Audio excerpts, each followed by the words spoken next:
enough.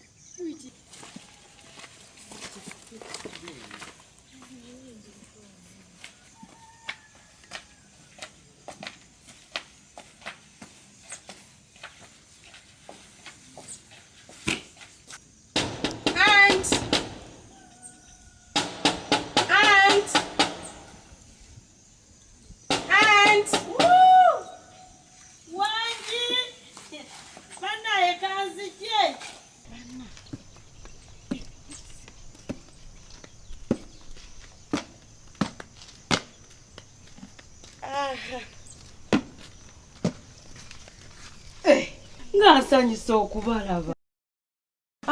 Bisumuluzo mbyeseri mugire mukebwe muti mbireseeyo eri engulu ngenda kubagulira. Aya banange mwana wa muganda wange.